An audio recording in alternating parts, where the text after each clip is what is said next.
Right now, it is time to bring Arthur Schwartz in. Arthur, of course, joins us every Monday at this time, just about 99.9% of the time. But you can also get the archived editions of Arthur Schwartz, the Food Maven, at robinhoodradio.com. Click on demand, click on Arthur Schwartz, the Food Maven, and they are all there for you to view and listen. Good morning, Arthur. Good morning, and a happy Jewish New Year to you. It starts on Sunday night. So that was really close to the beginning of fall. Then It always is. It always is. It always is, and also almost always it is hot like summer on Yom Kippur, which is a week after, or Yom Kippur, as we used to say, which is the week after the New Year, Rosh Hashanah. Yeah, this is typical. I think September weather, early October weather. But anyway, we celebrate. The New Year, which is, by the way, 5780. And as the old joke goes, if it's 5780 on the Jewish calendar and it's only 5770 on the Chinese calendar, also a lunar calendar, what did the Jews eat for 10 years?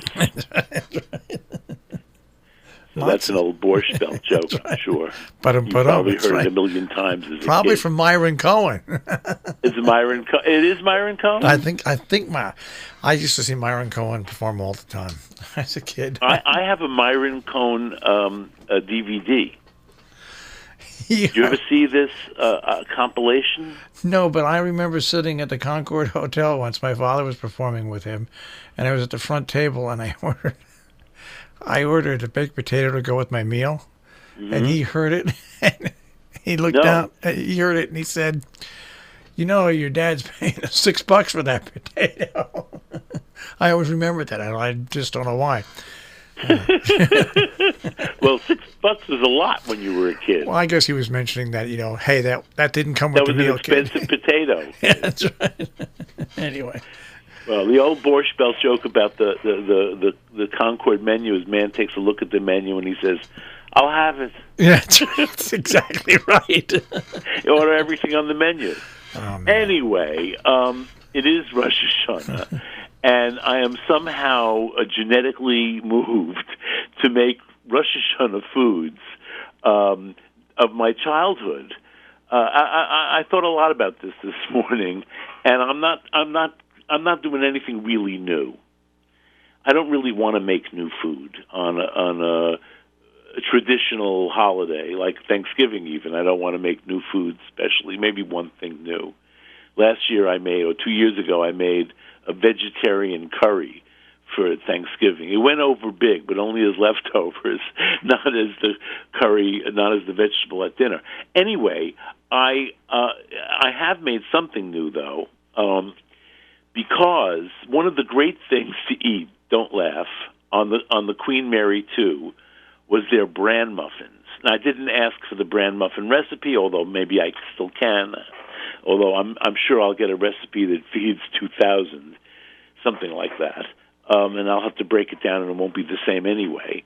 So I came home, and I went to my go-to source for baking. I wanted to make my own bran muffins. Besides the health benefits of bran muffins, they can be very delicious and not terribly sweet, not with too much sweetener. So I go to the Fannie Farmer baking book. That is my go-to for baking, among several others. But for something like a bran muffin, I figured Marion Cunningham, the author of this book, would have a great bran muffin. And indeed, she has a bran muffin, and I didn't make it. Because I went out to buy the necessary bran, and her recipe calls for 2.5 cups of bran. That's a lot of bran. But this also makes like 24 muffins, which I was balking at doing this recipe because I would have to have it. And anyway, I go out and buy the bran, and I buy Bob's Red Mill brand of bran, and it had a recipe on the back that looked less sweet and in general healthier than the Marion Cunningham recipe. By the way, Marion Cunningham was a protege of James Beard, if you want to call a 50-year-old woman a protege. But when she was 50 years old, she volunteered to be an assistant to James Beard at cooking classes he was doing in the Bay Area, San Francisco Bay Area. Although I heard another story that it wasn't the Bay Area, that it was Portland. They're both from Portland. Anyway, Marion, at age 50, became James Beard's assistant and enabled him to do classes out on the West Coast, and eventually was hired at his recommendation to revise the Fanny Farmer cookbook, which was in fact my first cookbook. My mother gave me a paperback Fanny Farmer, which I still have. The cover's fallen off, but I have the cover. And she revised this with a staff of, or I should say, a team of really accomplished recipe testers / food writers. One of them was Suzanne Hamlin, who later I hired at the Daily News because she was a wonderful writer who liked to bake in the middle of the night. Anyway, I forget what chapter Suzanne contributed, but in it was a big to-do at the time. The Fanny Farmer baking book followed, and that's the book that is my go-to. Meantime, I make the muffins from Bob's Red Mill package, and I'll give it to you in a second.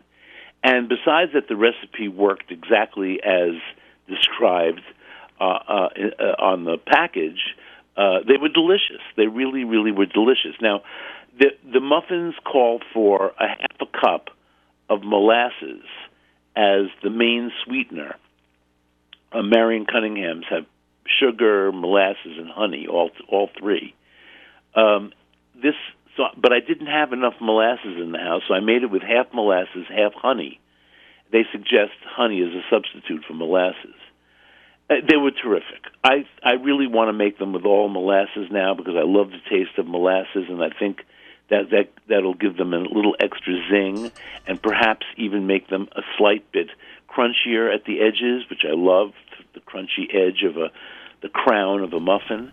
These did not rise that much, making 12 muffins, as the recipe says it does.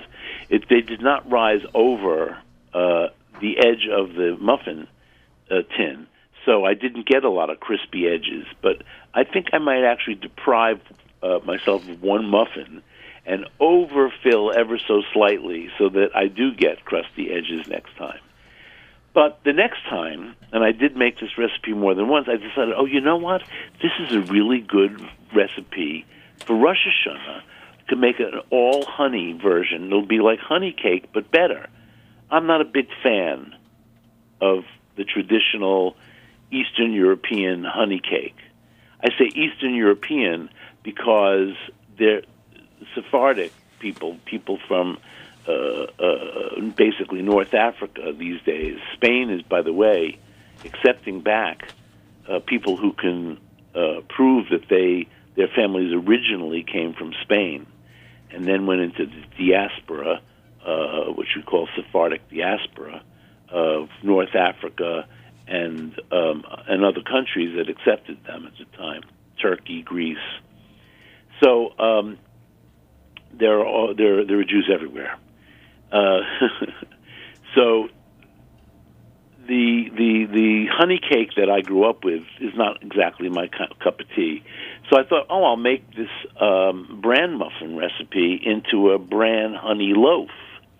Didn't work out quite as I expected it to, because mainly it takes so long to bake. I didn't have enough time. I had to get out of here for an appointment, and if I'd left it in the oven 10 minutes longer, I probably would have gotten the center to firm up. But as it came out, only the ends were really good, and they were delicious. The center didn't bake all the way through. Yesterday, I put a slice of that in the toaster to see if that would help it, and it helped it in the sense that it was delicious anyway, even though it was too soft in the center. So so my experiment didn't quite work. I would go back to making bran muffins, and what's wrong with a honey bran muffin for Rosh Hashanah? There's Nothing. Something new. And if you're eating them for breakfast and not as part of a meal, Bob thought they were so delicious that they could be dessert. Well, I mean, I think you want something a little sweeter for dessert, but they could with fruit. They're delicious with fruit. Right, fruit. So if and you little... want to, I was looking at all my Rosh Hashanah recipes this morning, apropos this broadcast, and I realized that we ate a lot of fruit. When my grandmother used to make stewed dried fruits, and we always had that in the house. That was not something that special. What was special for Rosh Hashanah was poached pears. Huh. And I made in those days. She made them with, because what did we know? She made them with sweet Passover wine.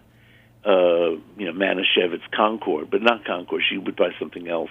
In any case, it was sweet Passover wine, and of course, these days I would prefer it to be made with dry red wine, and I'd add my own sugar. But either way, poached pears and a bran muffin is a great dessert. Did you ever have... You could top up some of the juice from the pears with the muffin. Pardon me? Did you ever have what was referred to in one of my grandmother's houses, in my nan's, as ambrosia? That was something very American, with pineapple and coconut. Was that what it was? It was a fruit salad. Yeah, it was a fruit salad, but it seemed like it had some sort of... It was creamy, and it was special, and I'm just were there marshmallows in it? It's not something that my family made. Exactly, and it was, but only... I think it had marshmallow. I mean, you could look up a recipe, All right. a 1950s recipe kind of thing. Right. No, it was just ambrosia. I remember that, but it was a fruit salad, basically. It was a fruit salad that was... It had to have pineapple and coconut. It was, and maybe marshmallows to be called ambrosia. Something. Yeah. Okay. I'll. Yeah. But we ate, so let me give you the recipe for these bran muffins before I totally forget. This really, really good bran muffin, low in fat, relatively low in sugar. Oh, let me just, before I give you the recipe, molasses. They call these moist molasses bran muffins, and I'm going to make them as soon as I can locate the molasses with all molasses. So I sent Bob Harnett out to the store to buy molasses, among other things, and he came home with blackstrap molasses. That's not what you want. It's not. I'm not sure what you use blackstrap molasses for. It's dense in minerals and nutrients and very, very low in sugar. So all I can remember about it is that some parents gave their kids a spoonful of that when they were anemic or something. And I think it's high in iron. But what blackstrap molasses are, the molasses that results from the third crystallization of sugar. So here's the routine. Cane is pressed. You get a sugar juice coming out of it. You cook it. The heat makes, as it evaporates, you get crystals of sugar. The crystals of sugar are taken out, and then it's done again, and again the crystals of sugar are taken out, and and what's left now is molasses. If you do this a third time, take out the crystals of sugar that result from boiling this mass again, then you've got blackstrap molasses, and it has the least amount of sweetening power. What you buy I buy Grandma's original molasses, unsulfured molasses, is exactly what you need, and it should be the most common product around. Maybe people don't use molasses so much anymore. So here's the recipe. Now, these are muffins. So the routine is you mix the dry ingredients together, and then you mix the wet ingredients together, and then you put one on top of the other and stir. So the dry ingredients are 1 cup of bran, of wheat bran, available in any supermarket, I believe, 1.5 cups of whole wheat flour, which should be available in every supermarket as well. If you want to know, I use King Arthur. 1 teaspoon of baking soda, 1 teaspoon of baking powder, and I added to the Bob's recipe, this is Bob's Red Mill, a quarter teaspoon of salt. I think everything should have a little bit of salt. Especially if it's sweet. Pardon me? I said especially if it's sweet. Yeah, this is very undersweet, though. Okay. So a half a cup of raisins, and the original recipe calls for a quarter of a cup of coarsely chopped walnuts or other nuts, but I've been leaving out the nuts. Only because the first time I made it, I didn't have any nuts in the house to use. I thought I did, but they didn't smell fresh, so they went in the garbage. And I just did it without the nuts, and they came out great. You don't have to have the nuts. By the way, you'll be happy to know, these are only 167 calories per muffin if you make 12 muffins. Not much. So I mix all that together, the bran, the whole wheat flour, the 2 teaspoons of leavening, baking soda and baking powder, and the salt, and then and mix that all together until it's homogeneous, and then add the raisins and do the same. And if you're adding the nuts, add them now too. And that's your dry ingredients. The wet ingredients are 1 cup of milk, 2 tablespoons of vegetable oil. Now let me do a little explanation here. I measure my vegetable oil, 2 tablespoons, in a glass measuring cup so I can see, because it actually doesn't have a line for 2 tablespoons, but it's half of a quarter of a cup. So I put in my 2 tablespoons of oil in that cup, pour it out into the cup of milk I've already poured into the bowl, and now I have a greased cup.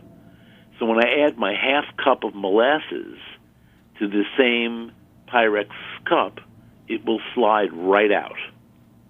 Little trick. Very clever. Very clever. Yeah. So it's 1 cup of milk, 1/2 cup of molasses, 2 tablespoons of vegetable oil, and here's the trick ingredient: 3/4 of a cup of applesauce. Okay. And then finally 2 eggs beaten together and then beaten into this mixture. So I'll repeat: the liquid ingredients are 1 cup of milk, 1/2 cup of molasses, 2 tablespoons of vegetable oil. I should reverse those. So you measure the vegetable oil first. What else? 2 eggs and 1 cup of milk. I think that's it, right? Yeah. And beat that all together. And now you just mix the wet ingredients with the dry ingredients, and don't beat it vigorously. Stir it gently, sort of folding gently until it's well mixed but not over mixed. And then it goes into 12 standard muffin tins. I'd like to butter my muffin tin, even though it's in theory a no-stick muffin tin. But I do like to butter it. And when I try to, if you want to make this pareve, meaning not dairy, not meat, you can go with anything, then you may have to use paper cups, paper cupcake liners or muffin liners. In any case, you bake them at 400 degrees for 20 minutes, for a full 20 minutes. And then you can let them cool for a few minutes in the pan before you take them out. My buttered tins, they slipped right out of. I haven't, and when I did the whole loaf, I did it in a 5 by 9 inch loaf pan, and I did it also at 400 degrees. I think I might increase that. If I ever tried that again, I made it with all honey, so it would be like a honey bran loaf for Rosh Hashanah. I only did it for 40 minutes, but it really needed more time. So maybe I would do, instead of doing it more than 40 minutes, I would do it at 425. If it comes out browner and crustier, all the better, I think.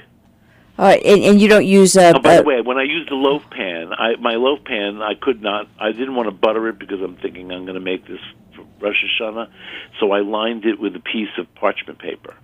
Not the ends, because the ends was too difficult to do. Right. But with the knife, I was still able to release the cake in a great condition. So, and this is my question. You don't use the whatchamacallit, noun, Jill, for the... the little fluted whatsies in your... Oh, well, so I had these fluted whatsies and in the house forever. Okay. package I bought, I don't know how many years ago, from Williams-Sonoma, and in disposing of a lot of stuff, I somehow didn't dispose of these, and I thought, here's my moment to finally use them. And then I decided they didn't fit well into the pan. Okay. But earlier this morning, I did fit them well into the pan. They do go in the pan. They'll probably make them a little higher, but I'm thinking that I probably won't get my my crusty little edges using those, because they come up above the edge of the pan. Right. So, yeah, you can use those. And, as they do these days, I notice, in bakeries, they don't use those fluted cups. They use a square of paper. Right. Which they tuck in. But yes, but that brings us back to your parchment paper with the edges. So what all I'm asking is, it's okay to if you can use those. That's all. That's all. Okay. I can. One can, not one you. One can, and one could make little mini bran muffins too. 167 calories with nuts and raisins. I thought that was pretty good. Listen, and almost 5 grams of fiber. Do you remember it's still there, but is it a place called Manja? They had several, but there was a main one on 57th Street, and no. Okay, well, anyway, it was a big lunch plate years ago. Lunch plate. I don't know. Breakfast. Everything was years ago. It seems. Forget that for a second. I just read that they're changing all the restaurants in Rockefeller Center. I wanted to say it's about time, but it's about time. And they're making them all for a younger audience, meaning, what is it called? Fine dining, casual, something like that. Whatever it is. Means they save themselves the cost of table linen. What always amazes me is that what doesn't get spoken about are the people who are just doing the same old of, the older folk who are happily going to the places that they go to and continue to go to and enjoy it very much and have their dining experiences. Except they're closing around us, Yeah, well. All right, so it is Manja. By the way, I made something else this week that I became enamored of on the Queen Mary 2. And here's a dish that I think used to be pretty common, but I don't know where you get it anymore. A Guinness stew. You ever have Guinness stew? Meaning, basically, it's beef stew made with Guinness. And what's so good about it just gives it such a base. Guinness stout porter. Yeah. It just gives it this incredible richness. Right. That I just loved. Manja is still there, by the way. The only reason I mentioned it is because they were the only people that had bran muffins at that time that did not taste like some sort of shredded cardboard. Because there was a whole right around the time. So I don't know. Is it worth going to 50 cents? I remember Manja. It's a takeout place. Yeah. Mainly, they may have some seating upstairs. And maybe they do. Help yourself and go sit. Right. But it was a takeout place, and it was. So next time I'm on 57th Street, I got to stop and get a bran muffin. Right, and just see if they're still, because they were really astonishing. Don't go to 57. Don't go specifically for I won't. No, don't go to it. Just I don't know how many people are focused on the fact that I'm just thinking about my stepmother who's trying to do something massive today, and I'm like, it's UN week. You're going to get stuck. So that's that. Well, I have massive. I have a contractor coming at 9:30. To me, that's massive enough. Yeah, that's massive. I have an old joke that I can't tell on the air, but it's not even the real punchline. But the biggest laugh of the joke is when I say, this woman is a virgin, and the doctor asks her how come, and she says, well, the third one was a contractor. He never showed up. Right. I think so. I keep my fingers crossed that the contractor shows up today. So what do you make? On the first day of fall? Yes, the first day of fall started at 3:50. Quick question: what are you making? How are you Rosh Hashanah-ing? Are you making? How am I? You know what? I'm making vegetarian chopped liver because I'm taking some to my cousin who's in rehab. on Rosh Hashanah. She'll still be in rehab. And I'm going to make an parva apple walnut cake. It's seasonal. I crave this at this time of the year. I look at the apples and I say, oh, Rosh Hashanah apple cake. So I'm going to make my Rosh Hashanah apple cake. And I don't know exactly who all I'm seeing for Rosh Hashanah dinner, but I'll figure that out when it happens. Okay. I think Joe just came up with a new word. Rosh Hashanah-ing. Rosh what? Rosh Hashanah-ing, she said. Rosh Hashanah-ing. Yeah. She said, well, Happy New Year to those who celebrate, and even to those who don't. That's right. And, a lot of Jewish holidays in the fall. I'll keep you abreasted. It is going to be 5780 as of a week from today. Okay. Nice round number to remember, 5780. And in 2 more years it'll be and my phone really number. should find out what year it is on the Chinese calendar. Hold on one we second. have so much symbolic similarities with the Chinese. I mean, for instance, for the Chinese New Year, you eat things in the shape of coins, and on the Jewish New Year, you eat carrot simis with the carrots cut into the shape of coins. It's a sweet time of year, so you eat sweets, even things that shouldn't be sweet, like carrots. You eat sweet. You really, really bloody well think that you could ask. So everybody enjoy their high fiber, low sugar. 4716. Now, do you make your muffins with a big top? Well, that's it. I made them exactly as printed on the back of the bag of Bob's, and if you do it exactly as printed, you will not get a flat top because the mixture does not come over the sides of the muffin tins. However, I did have one that was a little less and one that was a little more, and the one that was a little more did get that nice little mushroom crusty edge. That's why I said next time I bake them, I may hold back on one muffin and let them come up the edge. If you look at them in the stores, they even let the edges meet. Right. Which is what would happen if I held back a whole muffin and poured a 12 muffin mixture into 11 muffin tins. Yes, and then they. But I wouldn't mind that.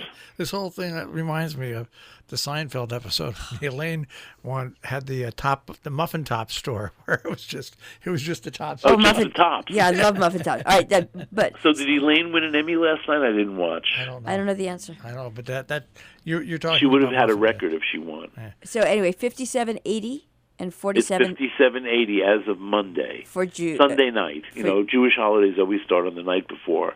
And so Sunday night is the big Rosh Hashanah dinner you usually have with your family. Sometimes you have another one.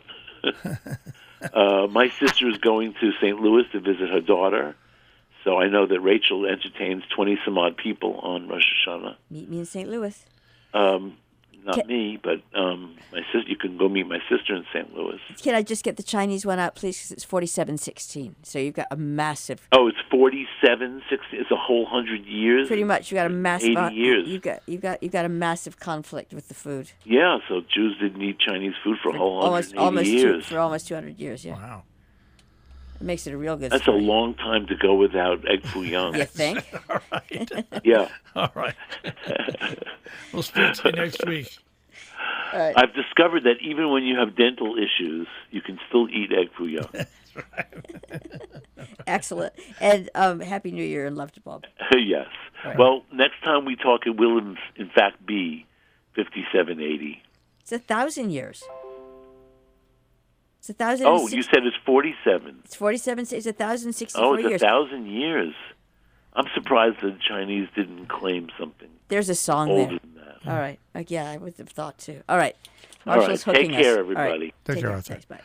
Arthur Schwartz, the Food Maven, here on Robin Hood Radio, and you can always hear rebroadcasts at robinhoodradio.com. Click on demand, click on Arthur Schwartz, the Food Maven. Underwriting support for Arthur Schwartz, the Food Maven, John Andrews Restaurant on the Hillsdale Road in South Egremont, 413-528-3467, on the web, jarestaurant.com. Rubiners Cheesemongers and Grocers on Main Street in Great Barrington, 413-528-0488, rubiners.com. Hillsdale Home Chef, more information, 518-325-7000, hgshomechef.com.